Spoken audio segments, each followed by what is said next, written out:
வணக்கம் நண்பர்களே, நான் தான் உங்கள் பிரபீன் குமார்லேருந்து பேசுகிறேன். இன்றைக்கி நம்ம என்ன வீடியோ பார்க்க போகிறோம்னு சொன்னால், கலைஞர் மகளிர் உரிமை தொகை திட்டத்தில் பார்த்தீங்கன்னா மேல்முறையீடு செய்து இன்னும் பணம் வராதவர்களுக்கு ஒரு முக்கியமான தகவல் ஒன்று வெளியாகி உள்ளது. ஸோ அதுக்கப்புறம் பார்த்தீங்கன்னா புதிய விண்ணப்பத்திற்கான தகவலும் வெளியாகி உள்ளது. ஸோ அந்த ரெண்டு விஷயத்தை தான் நம்ம இந்த வீடியோவில் பார்க்க போகிறோம். ஸோ அதனால் இந்த வீடியோ நீங்கள் ஸ்கிப் பண்ணாமல் கடைசி வரைக்கும் பாருங்கள். இதே மாதிரி பயனுள்ள வீடியோலாம் தொடர்ந்து நம்ம சேனலில் வந்துட்டுருங்க. ஃபஸ்ட் டைம் நீங்கள் நம்ம சேனலில் பார்க்குறீங்கன்னா சப்ஸ்கிரைப் பண்ணி சப்போர்ட் பண்ணுங்கள். வாங்க ஃப்ரெண்ட்ஸ், நம்ம வீடியோக்குள்ளே போகலாம். ஃப்ரெண்ட்ஸ், இந்த கலைஞர் மகளிர் உரிமை தொகை திட்டமானது பார்த்தீங்கன்னா செப்டம்பர் 15 தேதி நம்முடைய தமிழ்நாடு முதலமைச்சர் மு க ஸ்டாலின் அவங்களால் இந்த திட்டம் தொடங்கப்பட்டது. இந்த திட்டம் தொடங்கப்படும் போது இந்த திட்டத்துக்கு அப்ளை பண்ணி தகுதியான பெண்களின் வங்கி கணக்கில் இதுவரைக்கும் பார்த்தீங்கன்னா மாதந்தோறும் 1000 ரூபா வழங்கப்பட்டு வருகிறது. இந்த நிலையில் பார்த்தீங்கன்னா நிறைய பேர் தகுதியாக இருந்து அவங்கள ரிஜெக்ட் பண்ணியிருந்தாங்க. ரிஜெக்ட் பண்ணவங்க பார்த்தீங்கன்னா திரும்ப மேல்முறையீடு பண்ணாங்க. மேல்முறையீடில் பண்ணதில் பார்த்தீங்கன்னா நிறைய பேருக்கு இன்னும் அமௌண்ட் வராமல் இருக்குது. போன மாதம் பார்த்தீங்கன்னா 1,40,000 பேர் கூடுதலாட்டு இந்த திட்டத்திற்கு தகுதியானவன்னு சொல்லிட்டு கண்டறிந்து அவங்களுடைய வங்கி கணக்கிலையும் செலுத்தப்பட்டு விட்டது. மேலும் பார்த்தீங்கன்னா இன்னும் கூடுதலாட்டு இந்த கலைஞர் மகளிர் உரிமை தொகை திட்டத்தில் கூடுதலாட்டு இந்த மகளிரை தேர்ந்தெடுக்க போகிறதாட்டு ஒரு தகவல் வெளியாகிறது. ஆல்ரெடி நீங்கள் மேல்முறையீடு செய்து உங்களுக்கு எந்த ஒரு எஸ்எம்எஸ் ஒன்றும் வராமல் இருந்தால் உங்களுக்கு கவலைப்பட தேவையில்லை, நீங்கள் காத்துருங்க. ஏன்னு சொல்லி பார்த்தீங்கன்னா கூடுதலாட்டு இன்னும் மகளிர் இந்த திட்டத்திற்கு சேர்க்கப்படுவதாட்டு ஒரு தகவல் வெளியாகியுள்ளது. மேலும் பார்த்தீங்கன்னா உங்களுக்கு இன்னும் மேல்முறையீடு பண்ணி ஒரு எஸ்எம்எஸ்ஸோ எந்த ஒரு தகவலும் வரலன்னு சொன்னால், நான் ஆல்ரெடி நிறைய வீடியோவில் சொல்லியிருக்கேன், நீங்கள் 1100 கால் பண்ணி உங்களுடைய ஸ்டேட்டஸ் எந்த சிச்சுவேஷனில் இருக்குன்னு சொல்லிட்டு நீங்கள் கேளுங்க. எந்த மாதிரி என்னுடைய விண்ணப்பம் இருக்குது, ஏதாவது ரிஜெக்ட் பண்ணியிருக்காங்களா, இல்லை வேறு ஏதாவது நான் டாக்குமெண்ட் தேவையில்லாமல் இன்கம் சர்டிஃபிகேட் சிலவங்களுக்கு பார்த்தீங்கன்னா நிறைய பேருக்கு ரிஜெக்ட் ஆகிருக்கு. அதுவே அவங்களுக்கு தெரியாமல் இருக்குது.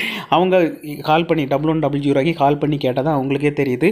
நீங்கள் பார்த்தீங்கன்னா வருமானத்துக்கு அதிகமாட்டு நீங்கள் இன்கம் டேக்ஸ் பே பண்ணுறதாட்டு உங்களுடைய தகவல் ஷோ ஆகுது. அதனால ரிஜெக்ட் பண்ணியிருக்கு. அவங்க பார்த்தீங்கன்னா ஆனால் உண்மையிலேயே அவங்க இன்கம் டேக்ஸ் பே பண்ணுற மாட்டாங்க. ஏன்னு சொல்லி பார்த்தீங்கன்னா அது ரிஜெக்ட் பண்ண காரணம் நிறைய ரீசன் உண்டு. நிறைய பேர் பார்த்தீங்கன்னா பேங்க் லோனை ஏதாவது லோன் எடுக்கும் பொழுது பார்த்தீங்கன்னா அவங்களுக்கு பார்த்தீங்கன்னா இன்கம் டேக்ஸ் பே பண்ணுறதாட்டு சிலவங்கள்ட்ட கேட்பாங்க. நீங்கள் டேக்ஸ் பே பண்ணுறது 1 இயர் தேவை இருக்குன்னு சொல்லிட்டு கேட்பாங்க. அவங்க இந்த ஃபேக்காட்டு சிலவங்க இன்கம் டேக்ஸ் பே பண்ணுறது போல் எடுப்பாங்க. இந்த மாதிரி எடுக்கும் உங்களுக்கும் பார்த்தீங்கன்னா நிறைய பேருக்கு இன்னும் பணம் வராமல் இருக்குது. ஏன்னு சொல்லி பார்த்தீங்கன்னா நீங்கள் ஆதார் பேஸ் படி தான் எடுத்திருப்பீங்க. அதனால தான் நீங்கள் ஆல்ரெடி இன்கம் டேக்ஸ் பே பண்ணுறதாட்ட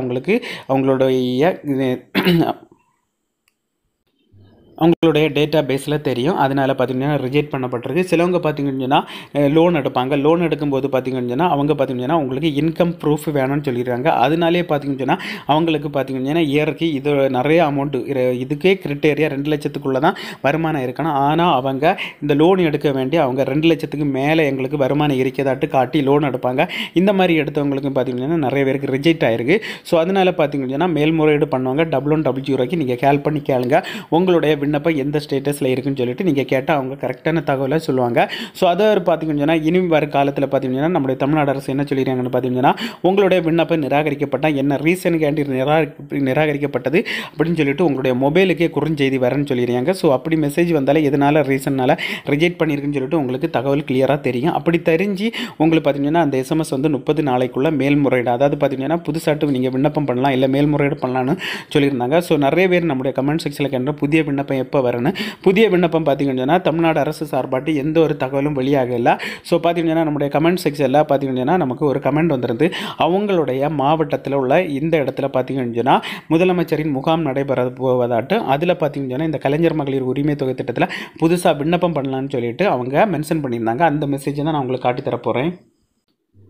இதுதான் அந்த எஸ்எம்எஸ். ஸோ அவங்க பார்த்தீங்கன்னு சொன்னால் சாந்தி அவங்க சுபா 535 அவங்க தான் இதில் மெசேஜ் பண்ணிடுறாங்க. இதில் என்ன சொல்லிடுறாங்கன்னு பார்த்தீங்கன்னா 31/7/2024 முகாம் போடுறாங்க சொன்னாங்க ப்ரோ. நெல்லை டிஸ்ட்ரிக்கு, அதாவது பார்த்தீங்கன்னா திருநெல்வேலி டிஸ்ட்ரிக்கு பரப்பாடியில் நடக்குதுன்னு சொல்லியிருக்காங்க. மக்களுடன் முதல்வர் முகாம்னு சொன்னாங்க. மகளிர் உதவித்தொகைக்கு அப்ளை பண்ணலான்னு சொல்லிட்டு சொல்லிடுறாங்க. ஸோ இது அவங்க தொகுதி, அதாவது பார்த்தீங்கன்னா நெல்லை மாவட்டத்தில் பார்த்தீங்கன்னா பரப்பாடின்னு சொல்லிட்டு ஒரு இடத்துல தான், அதாவது பார்த்தீங்கன்னா மக்களுடன் முதல்வர்னு சொல்லிட்டு ஒரு திட்டம் உண்டு. முகாம் நடைபெறும் பார்த்தீங்கன்னா ஒவ்வொரு மாவட்டத்திலையும் ஒவ்வொரு இடத்துலையும் நடைபெறும். அந்த முகாமில் பார்த்தீங்கன்னா புதுசாக அப்ளை பண்ணுறதற்கான விண்ணப்பம் கொடுக்குறதாட்டு ஒரு தகவல் வெளியாகி உள்ளது. ஸோ இதே போல் பார்த்தீங்கன்னா நீங்கள் இந்த வீடியோ எந்த மாவட்டத்தில் இருந்து பார்த்துட்டு இருக்கீங்களோ, ஸோ உங்கள் மாவட்டத்தில் இதே போல் முகாம் நடைபெற்று அதற்கான, அதாவது கலைஞர் மகளிர் உரிமை தொகை திட்டத்துக்கு அப்ளை பண்ணதற்கான விண்ணப்பம் கொடுப்பாங்களா இல்லைன்னு சொல்லிட்டு நீங்கள் கமெண்ட் செக்ஷனில் கமெண்ட் பண்ணுங்கள். அப்போ இந்த வீடியோ பார்க்குறவங்களுக்கும் புரியும் எந்தெந்த மாவட்டத்தில் இருந்து இதற்கான முகாம் நடைபெறுதுன்னு சொல்லிட்டு. ஓகே ஃப்ரெண்ட்ஸ், இந்த வீடியோ பிடிச்சிருக்குன்னு சொல்லிட்டு நம்பர் இந்த வீடியோ பிடிச்சிருந்தா ஒரு லைக் பண்ணுங்கள், உங்கள் ஃப்ரெண்ட்ஸ் ஷேர் பண்ணுங்கள். இந்த வீடியோவில் ஏதாவது டவுட் இருந்தால் கமெண்ட் செக்ஷனில் கமெண்ட் பண்ணுங்கள், கண்டிப்பாக ரிப்ளை பண்ணுறேன். இதே மாதிரி இன்னொரு நல்ல ஒரு வீடியோவில் சந்திக்க வர உங்களிடமிருந்து விடைபெறுவது உங்கள்